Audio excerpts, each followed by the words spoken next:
TTD ఉద్యోగి పైన దుర్భాషలాడుతూ అనుచితంగా ప్రవర్తించినటువంటి పాలక మండలి సభ్యుడు నరేష్ను తక్షణమే ఆయన సభ్యత్వాన్ని రద్దు చేయాలంటూ నిన్నటి నుంచి టీటీడీ ఉద్యోగుల ఐక్యవేదిక చేపట్టినటువంటి నిరసన దీక్ష ఈరోజు రెండో రోజుకు వచ్చేసరికి మౌన దీక్షగా మారి తమ యొక్క నిరసన కొనసాగిస్తున్నారు. ఈ క్రమంలోనే అతనిపైన చర్యలు తీసుకునేంత వరకు కూడా 48 గంటల పాటు తాము నిరసన కొనసాగిస్తామని చెప్పి ఉద్యోగులంతా కూడా మౌనంగా టీటీడీ పరిపాలనా భవనం ప్రధాన ద్వారం వద్ద నిరసన కొనసాగించినటువంటి పరిస్థితి. కొంతమంది టీటీడీ ఉద్యోగ సంఘాల నాయకులు మనకు అందుబాటులో ఉన్నారు. సార్ చెప్పండి, ఈరోజు రెండో రోజు 48 గంటల పాటు మౌన దీక్ష పిలుపునిచ్చారు. భవిష్యత్ కార్యాచరణ ఎలా ఉండబోతోంది?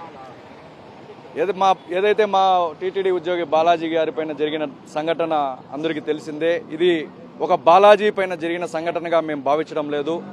50 మంది టీటీడీ ఉద్యోగస్తులపైన జరిగిన సంఘటనగా భావిస్తూ ఇది మా యొక్క ఆత్మ గౌరవానికి సంబంధించిన విషయంగా ఉద్యోగస్తులందరూ కూడా, ఉద్యోగ సంఘ నాయకులందరూ కూడా భావించి ఉద్యోగ సంఘాలందరూ కూడా ఏకతాటి పైన వచ్చి మా భవిష్యత్తు కార్యాచరణ కూడా నిర్ణయించుకోవడం జరిగింది. అందులో భాగంగా నిన్న నిరసన కార్యక్రమం చేశాం. అలాగే నిరసన కార్యక్రమం అనంతరం బోర్డు మెంబర్ భానుప్రకాష్ రెడ్డి గారు, అడిషనల్ ఈవో వెంకయ్య చౌదరి గారు, జేఈఓ వీరబ్రహ్మం గారు, ఇతరుల అధికారులతో మా యొక్క ఉద్యోగ సంఘ నాయకులందరితో కూడా చర్చించిన సందర్భం జరిగింది. వారు ఒకటే చెప్పారు, ఇటువంటి సంఘటన జరిగి ఉండకూడదు, ఉద్యోగికి ఇలా జరగడం చాలా బాధాకరం.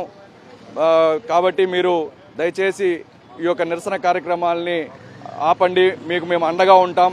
విజిలెన్స్ రిపోర్టు మీకు అనుగుణంగానే ప్రభుత్వానికి పంపించి ఆయన పైన చర్యలు తీసుకునే విధంగా చూసుకుంటామని అడిషనల్ ఈవో గారు టీటీడీ ఉద్యోగ సంఘ నాయకులకు భరోసా ఇవ్వడం జరిగింది.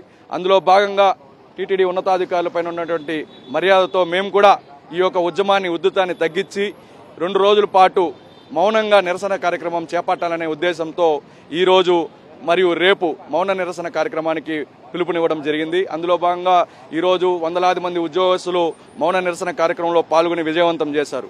అలాగే ఈ కార్యక్రమం రేపు కూడా కొనసాగుతుంది.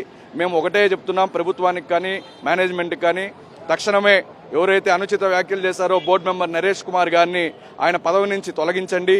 బేషరతుగా బాలాజీ కుటుంబానికి, ఉద్యోగులకి, భక్తులకు బహిరంగ క్షమాపణ చెప్పించండి. తర్వాత మా యొక్క నిరసన కార్యక్రమాలను కూడా మేము ముగింపు పలుకుతామని చెప్పి ప్రభుత్వాన్ని డిమాండ్ చేస్తున్నాం. ప్రధానంగా జరుగుతున్నటువంటి పరిణామాలు చూస్తూ ఉంటుంటే ఏ విధంగా తీసుకెళ్లబోతున్నారు భవిష్యత్ కార్యక్రమము ఏమంటే, మేము గవర్నమెంట్ ఉద్యోగస్తులము, కొన్ని సామరస్యంగా యాజమాన్యానికి అనుకూలంగాను, అట్లా మా ఎంప్లాయీస్కి జరిగిన అన్యాయాన్ని యాజమాన్యానికి చెప్పి ఆ విధంగా మేము ముందుకు పోవాలని కోరుకుంటున్నాం. ఓవరాల్గా చూస్తూ ఉంటుంటే రెండో రోజు మౌన దీక్ష కొనసాగుతోంది. రేపు కూడా కొనసాగిస్తామంటున్నారు. ఎలా ఉండబోతుంది? రేపు కూడా ఖచ్చితంగా కొనసాగిస్తాం. ఇది ఎంప్లాయీస్ అందరి యొక్క ఆత్మగౌరవానికి సంబంధించినటువంటి సమస్య. మీరు ఆ వీడియోస్ చూడండి. అన్పార్లమెంట్ లాంగ్వేజ్ అంటే ఎక్కడ అయితే సన్నిధిలో గోవింద అని ఉచ్చారణ చేయాల్సినటువంటి ఆ సన్నిధిలోనే ఆ విధమైనటువంటి అసభ్యకరమైనటువంటి పదజాలంతో మాట్లాడటం అనేది ఈఓ గారు, జేఈఓ గారు, అడిషనల్ ఈఓ గారు వాళ్ళందరూ కూడా దీన్ని ముక్త కంఠంతో దీన్ని స్పందించి ఖండించారు. కాబట్టి అలాంటి సమస్య ఉంది కాబట్టి ఉద్యోగుల యొక్క అందరూ కూడా బాలాజీ సమస్య కాదు, ఉద్యోగుల యొక్క ఆత్మగౌరవ సమస్య అని చెప్పి నిర్ణయించడం జరిగింది. రేపు కూడా మేము ఖచ్చితంగా మౌన దీక్ష చేస్తాము. ఆయన ఖచ్చితంగా క్షమాపణ చెప్పాలి, చెప్తానని కూడా ఒప్పుకున్నాడని మాకు అధికారులు తెలియజేయడం జరిగింది. తదుపరి ఇంకా చాలా సమస్యలు ఉన్నాయి. ఇవన్నీ కూడా సోమవారం భవిష్యత్ ప్రణాళికని, భవిష్యత్ కార్యాచరణని ప్రకటిస్తాం. 48 గంటల పాటు యొక్క మౌన దీక్ష తర్వాత ప్రభుత్వం స్పందించుకుంటే తన భవిష్యత్ కార్యాచరణ ప్రకటిస్తామని చెప్పేసి టీటీడీ ఉద్యోగుల ఐక్యవేదిక ఒక భవిష్యత్ కార్యాచరణ ప్రకటనకు సంబంధించి సామరస్యపూర్వకంగా వెళ్తూ ఉన్నారు.